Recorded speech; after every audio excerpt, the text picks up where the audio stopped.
Zack Wheeler, the news behind Zack Wheeler coming out the other night, just it feels like it sort of changes everything. And I guess what I want to do before we talk about all of the other things, like the outfield and why this team can't hit, and then it scores 11 runs out of nowhere, and we're gonna parse through all that stuff. But I think we have to start with Zack Wheeler, and not that we necessarily have any new insights or updates about his status, and maybe we'll get those in the next day or two with the Phillies back at home, but. There is, it just came out of my mouth, this is a tough blow for this team. And I think it substantially alters this team's ability to compete and win a championship. But is it really quite that bleak? So I guess let's start here. What are your overall impressions of this news, as it is still pretty fresh and details are scarce right now? What's your overall impression, and let's work through what it might actually mean for these guys. Yeah, so my first impression, obviously, is this is a scary thing, right? I mean, it's not something to be taken lightly. You hope for, first of all, from the human side of things, you hope for speedy recovery for Zack, that this is something that the doctors can knock out, and kudos to the Washington Nationals medical team for finding it, right? I mean, he had been dealing with a shoulder situation for a couple of weeks, and Phillies did not diagnose this. This wasn't diagnosed until it was, they were down in DC, and he was feeling heaviness in his shoulder. So first and foremost, that's the thing that comes front of mind. But Bob, why do we do this show? We do this show to talk about it from a baseball perspective, right? Sure. And so we have to put the human thing aside for a minute and look at it from how this impacts the Phillies. And in doing that, I mean, everybody recovers from these things at a different rate, right? So, and baseball's not a contact sport, so it's certainly going to be different in baseball than maybe it would be if this was a football player or a hockey player or even a basketball player. Victor Wembanyama, if you remember back in February, had a blood clot and missed the remainder of the season in the NBA. I don't know if that's, because I'm not a doctor, I don't know if that's the same time frame that you have to look at for Zack Wheeler. Maybe it is. Maybe it's not.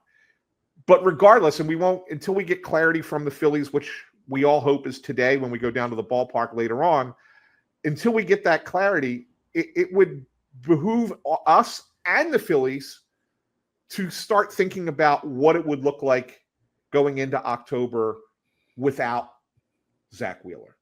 And I think that if he's able to recover and able to come back and pitch, that's fantastic news. That's great for everybody. It's great for Zack, great for the Phillies, great for the city of Philadelphia.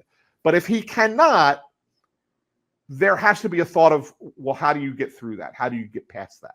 And I think that's the thing that I've been thinking about and having a hard time with, because outside of Christopher Sanchez, I don't necessarily know who else I go to at this point in October, because right now the second most consistent starter, if you don't count Sanchez or Wheeler, is Taijuan Walker.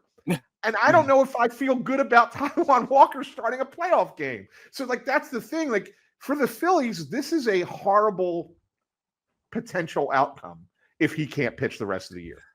Yeah, look, and you said it. I think the first thing is obviously, given the situation, we're not talking about a hamstring here or elbow inflammation. We're talking about something that is very serious. And, from a health standpoint and from a human standpoint, that stuff takes priority. I mean, that all being said, I think it's fair to, at this point, look at how it impacts the team. And I'm not a doctor. I've listened to what some of the medical analysts have said online, and some of the writers and podcasters have had guests on their shows to speculate about what this injury might be or what it might look like. And I think it's fair to say right now, it feels more likely than not that Zack Wheeler doesn't pitch for this team again this season, even if he were sidelined at this point for 4 or 5 weeks, which I think would be very hopeful and very much leaning on the side of optimistic.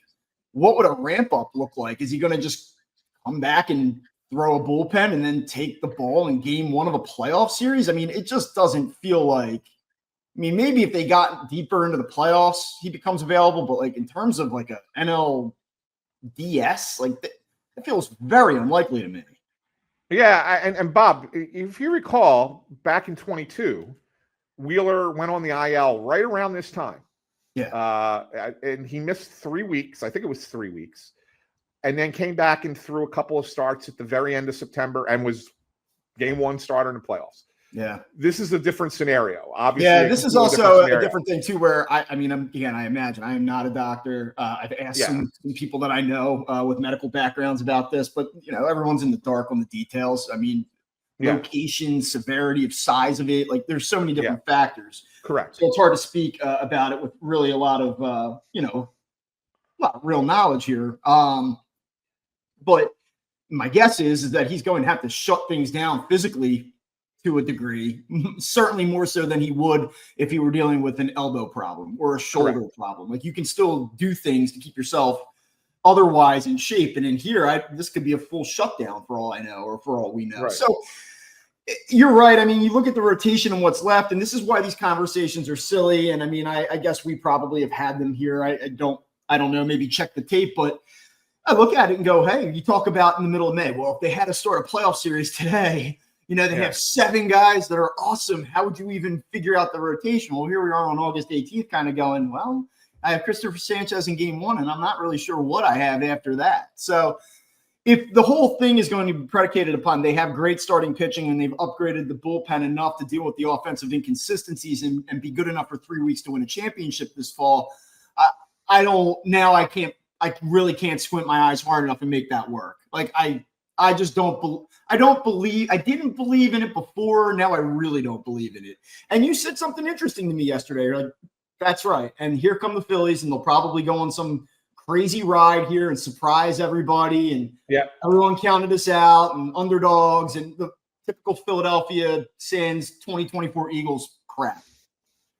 Yeah, no, I'm right there with you because I don't see it either. I don't see how you get past this. I think this is a death knell blow. It's devastating in my mind. It's a devastating blow. Yeah. So I can't for the life of me understand how that how they would get through it.